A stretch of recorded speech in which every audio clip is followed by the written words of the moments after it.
साथियों नमस्कार, जय हिंद। आज हिंदी में हम वर्णमाला के लास्ट भाग में थोड़ा सा आपकी प्रैक्टिस करा देते हैं। जितने भी भाग हुए हैं उनको आपने देखा होगा और उसी से कुछ सवाल जो पेपर में आते हैं तो इसको आप समझ लें, प्रैक्टिस सेशन होगा। हम सवाल बोल के आपसे आंसर की उम्मीद करेंगे, लेकिन हम पॉइंट वाइज लिखा देते हैं उन बातों को जैसा पेपर में सवाल आता है। और जिस भी सवाल का आंसर आपको नहीं मिल रहा है, पॉइंट वो नया मिले, उसको आप पीछे किसी भाग में देखिएगा, आपको आंसर मिलेगा। तो आप कॉपी और पेन ले लीजिए और कुछ पॉइंट वाइज क्वेश्चन हम पॉइंट वाइज लिखा लेंगे। क्वेश्चन चाहे जैसे पूछा जाएगा आप कर लेंगे। जैसे पहली लाइन है कि भाषा की सबसे छोटी इकाई क्या होती है, तो ये आपका आंसर होगा ध्वनि होती है। ध्वनि है या अक्षर है या वर्ण है, तो किस क्रम में लगाना है आपको मालूम है कि सबसे पहले ऑप्शन में अगर ध्वनि है तो ध्वनि लगाएंगे, अगर ध्वनि नहीं है तो फिर अक्षर लगाएंगे, और अक्षर नहीं है तो फिर वर्ण लगाएंगे, और तीनों में से अगर कोई है तो आपको मालूम है सबसे पहले ध्वनि लगाना, अगर तीनों ऑप्शन है तो। दूसरा है, अगर आपसे पूछा जाए कि ध्वनि का, यही जो ध्वनि है, ध्वनि का लिप्यंतरण क्या कहलाता है। लिप्यंतरण मतलब एक शब्द आता है लिप्यंतरण, लिपि के रूप में लिखा जाए तो ध्वनि का लिप्यंतरण क्या कहलाता है, तो ध्वनि का लिप्यंतरण जो है वो वर्ण कहलाता है। तो आप एक पॉइंट लिख लें, ध्वनि का लिप्यंतरण वर्ण कहलाता है। उसके बाद अगला क्वेश्चन है, नागरी लिपि का उद्भव कब से माना जाता है। तो लिख लीजिए एक पॉइंट, नागरी लिपि का उद्भव, वही देवनागरी है ये, नागरी लिपि का उद्भव 8वीं से 9वीं शताब्दी के मध्य माना जाता है। 8वीं से 9वीं सदी के मध्य माना जाता है। देवनागरी लिपि का उद्भव जो है 8वीं से 9वीं शताब्दी में हुआ है। अगला है कि सवर्ण स्वर क्या होते। सवर्ण हमने बताया था आपको, विवर्ण और सवर्ण। सवर्ण मतलब सजातीय, तो इसमें लिख लो जो समान स्थान व प्रयत्न से उत्पन्न हुए हों, जो समान स्थान व प्रयत्न से उत्पन्न हुए हों उन्हें सवर्ण स्वर कहते हैं। जो समान स्थान व प्रयत्न से उत्पन्न हुए हों उन्हें सवर्ण स्वर कहते हैं। उसके बाद एक शब्दावली आई थी वर्णमाला जब पढ़ा रहे थे, ध्वनि यंत्र। तो ध्वनि यंत्र कौन कौन से होते हैं, क्वेश्चन कैसे भी आ जाए। ध्वनि यंत्र होते हैं, सबसे पहले हमने बताया था जो बोलने का क्रम होता है, फेफड़ों से वायु आती है, ऊपर आती है, तो सबसे पहले ध्वनि यंत्र यानी फेफड़ा होता है, फेफड़ा। और उसके बाद ग्रसनी, ग्रसनी भी ध्वनि यंत्र होती है। और उसके बाद नासिका, फिर ओष्ठ, ये सब ध्वनि यंत्र होते हैं, यानी कोई भी चीज बोलने की जरूरत पड़ती है। तालु, दंत और जिह्वा, जिह्वा, इतने ध्वनि यंत्र होते हैं। इन्हीं ध्वनि यंत्रों से ही कुछ हम बोल पाते हैं। तो जिह्वा है, फेफड़ा है, ग्रसनी है, नासिका है, ओष्ठ है, तालु और दंत, ये ध्वनि यंत्र कहलाते हैं। अब एक सवाल मिल रहा है कि हलंत, जो आपने सुना है हलंत, हलंत कहाँ लगाया जाता है। इसको हलंत ना कह के केवल हल कहते हैं। हल, हल ऐसे लगाया जाए, तो जो नीचे मैंने लगाया ऐसे, ये लगाया कहाँ जाता है, तो हलंत लिख ले आप, हलंत मूल वर्णों में लगाया जाता है। हलंत मूल वर्णों में लगाया जाता है, कभी संयुक्त वर्ण में नहीं लगाया जाता। तो हलंत मूल वर्णों में लगाया जाता है। इस तरह के एक पॉइंट आपको लिखने हैं। उसके बाद एक क्वेश्चन है, उदासीन स्वर कौन कहलाता है। शायद याद हो, पूरा चार्ट मैंने बनाया था, और अगर कोई नहीं पढ़े ये क्वेश्चन तो केवल इसी क्वेश्चन से मतलब नहीं, उदासीन, विवर्ण, विवृत, समृत, अर्ध समृत, अर्ध विवृत, पूरा चार्ट मैंने दिया है। स्वर जब पढ़ाया किसी भाग में है, प्लेलिस्ट में सभी भाग है वर्णमाला के। आप अगर पूरा पढ़ लेंगे तो हमें विश्वास है कि स्वर वर्णमाला का कोई सवाल नहीं छूटेगा। तो उदासीन स्वर बताइए कौन सा होता है? बिल्कुल सही आंसर है आपका। उदासीन स्वर हमने बताया था छोटा आ होता है। छोटा आ जो है वो उदासीन स्वर होता है। उसके बाद अगला है अग्र स्वर। किसे कहते हैं? अग्र स्वर। अग्र स्वर होते हैं छोटी ई, बड़ी ई, ए और ए। ई ए ए, ये अग्र स्वर होते हैं। हमने अग्र स्वर, देखो ये सब कराने का एक ही मकसद है, कि उद्देश्य है कि आप जैसे अग्र स्वर मैंने पूछ लिया, आप चार्ट में जा करके वीडियो को देखिए दोबारा और पश्च स्वर, मध्य स्वर, ये सब याद कर लीजिए। तो अग्र स्वर कौन से होंगे? ई ए। अगला सवाल है लिपि का सर्वप्रथम उल्लेख कहां हुआ? लिपि का सर्वप्रथम उल्लेख कहां हुआ? यह सवाल आपको नया मिल रहा है, तो लिख लीजिए इसमें। लिपि का सर्वप्रथम उल्लेख अष्टाध्यायी में हुआ है।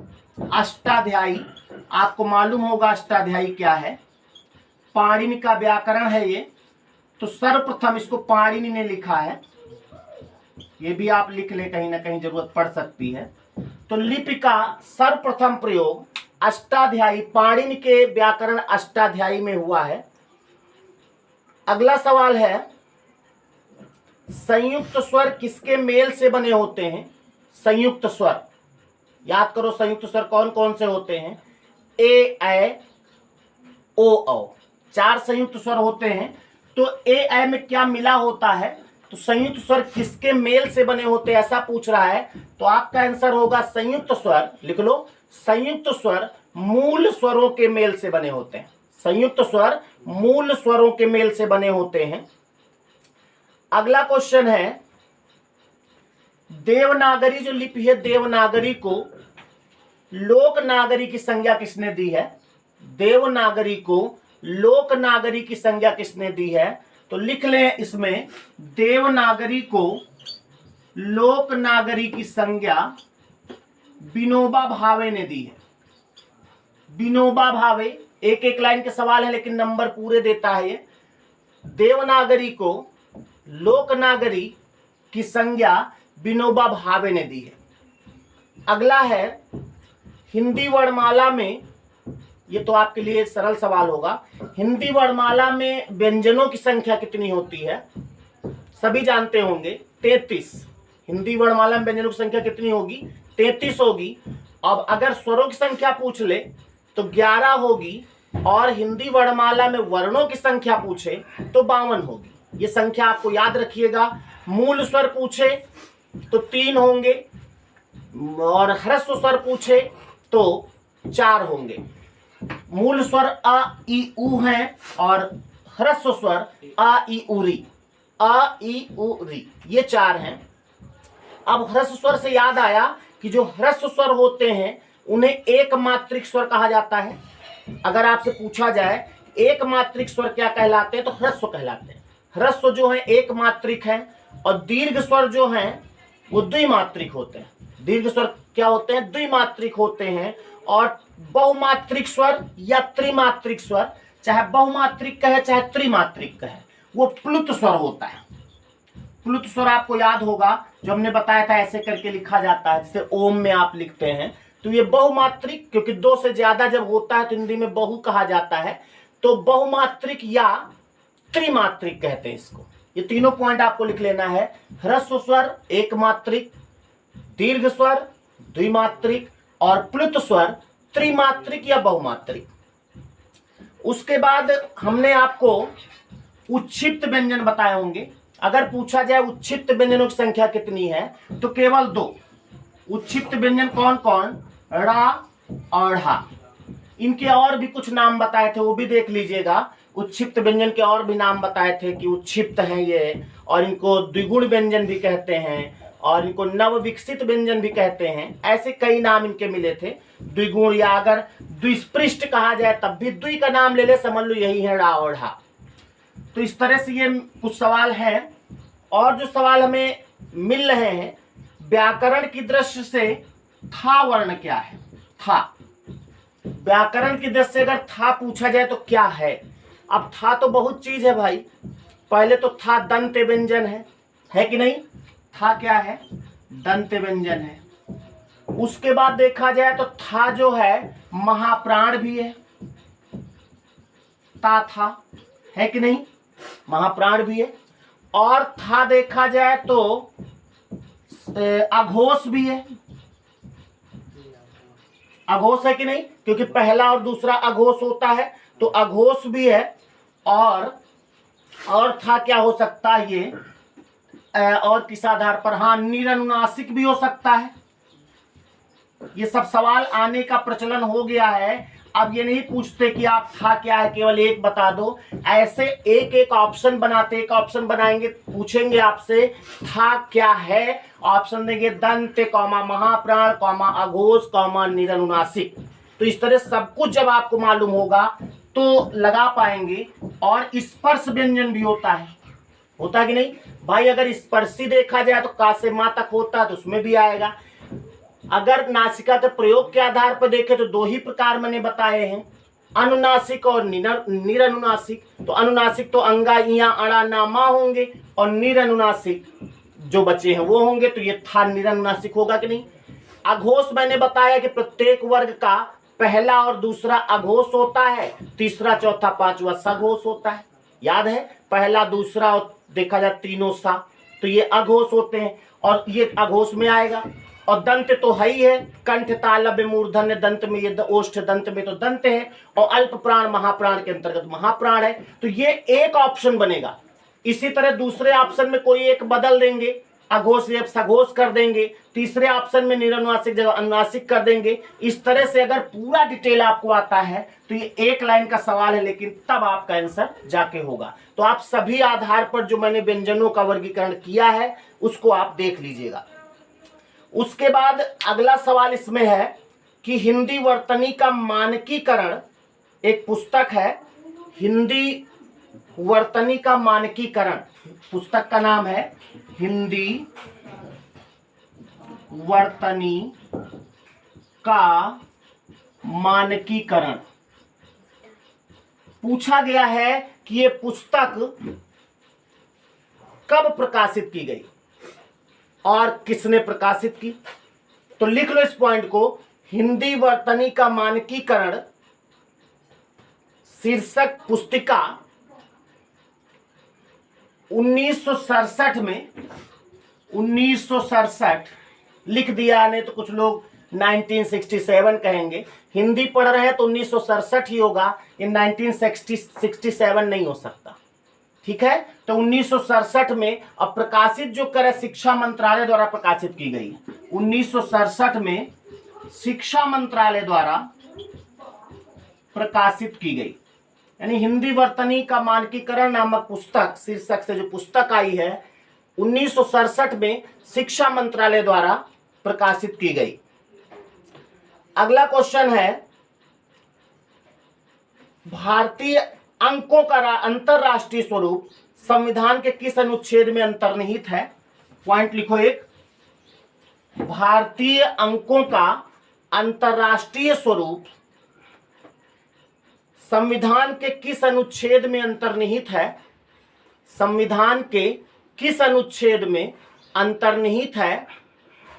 आंसर लिखिएगा 343, 343 लिखना, 143 नहीं लिखना, 343 का भाग 1, 343 भाग 1 में प्रकाशित की गई।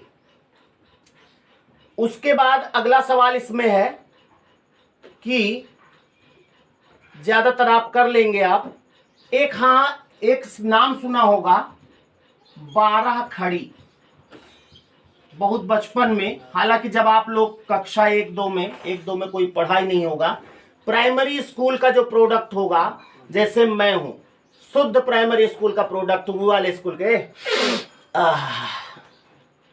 लेकिन आप लोग तो भाई दूसरे स्कूल में पढ़े हैं, तो वहां पूरा 1 से 5 तक ज्यादातर इस 12 खड़ी में पूरा दिन बीत जाता था। तो कभी कभी पूछा जाता है कि 12 खड़ी यानी इसको जो परिभाषा होगी उसको पूछा जाएगा। परिभाषा कुछ इस तरह से होती है कि री को छोड़कर री, जो री स्वर है, री को छोड़कर अंग तथा आहा के साथ, री को छोड़कर अंग तथा आहा के साथ सब स्वरों के परस्पर मिलाप को क्या कहते हैं? री को छोड़कर, री को छोड़ दिया तो 10 हुए और अंग आहा को ले लिया तो 12 हुए, 12 खड़ी। यानी कि री को छोड़कर अंग और आहा के साथ सब स्वरों के परस्पर मिलाप को क्या कहते हैं? तो उसे कहते हैं 12 खड़ी। और ये कुछ और नहीं है, कक्का किक्की कुक्कू केका कोका कंकहा, खक्खा खिक्खी खुक्खू खेखा खोखा खंखा। अगर इस तरह आप हा तक पढ़ ले, हा ही हुए हो, तो मजा आ जाएगा। पूरा आपके लिए मैटर भी है। यही 12 खड़ी कहलाता है। क्या कहलाता है? तो 12 खड़ी कहलाता है। इसमें एक सवाल है, लुंठित व्यंजन किसे कहते हैं? लुंठित व्यंजन, तो रा जो है हमने बताया था लुंठित व्यंजन कहलाता है। तो इस तरह से हम एक एक व्यंजन पूछेंगे तो पूरा दिन हम सवाल आपसे करा सकते हैं, लेकिन आपको मैंने थोड़ा सा हिंट दे दी है कि आप पूरा मैटर पढ़ो वर्णमाला का, और इस तरह के सवाल जो मैं बोल रहा हूं आप अपने आप बना लो, और बनाने के बाद उसके बाद आगे आंसर लिख लो। पूरा वर्णमाला आपका हो जाएगा। आने वाले समय में वर्णमाला का कोई भी सवाल नहीं छूटेगा। और आपको मालूम होगा कि शायद अब वैकेंसी भी ओपन होने वाली है, एग्जाम भी आपके 2-3 महीने में सब होने वाले हैं। तब तक हम हिंदी आपकी कंप्लीट करा देंगे। अगर कोई डेट जल्दी आ गई तो लंबे लंबे वीडियो दे करके जल्दी कर देंगे। और अगर आप लोग सपोर्ट कर गए, जल्दी से लाइव क्लास शुरू हो गई, तो चाहे एक दिन की पूरी हमको मेगा क्लास लेनी पड़े, हमारे बच्चे जो है जानते हैं हिंदी एक दिन में हम कंप्लीट कर देंगे, बशर्ते सामने आप हों। ठीक है, तो बस वर्णमाला खत्म हो रहा है यहीं पर। और बहुत सारे सवाल दिमाग में हैं, लेकिन लंबा वीडियो होगा। रीजनिंग भी अभी देना है आपको। तो वर्णमाला चैप्टर खत्म करते हैं। अब हम अगले वीडियो में आपसे जब बात करेंगे तो चैप्टर आपका शुरू होगा शब्द, क्योंकि वर्णमाला के बाद जब जिस दिन वृक्ष बनाया था वर्ण के बाद शब्द ही था। तो आप लोग तैयार रहें अगले वीडियो में शब्द को पढ़ने के लिए बहुत अच्छे से। आज यहीं तक। वीडियो अगर आपको पसंद आया है, पसंद कोई पिक्चर थोड़े है, कोई वो तो है नहीं पसंद आया कि नहीं आया, पढ़ाई की चीज है, इसको आप लाइक जरूर कर दीजिएगा और जितना हो सके इसको शेयर करिए। नमस्कार।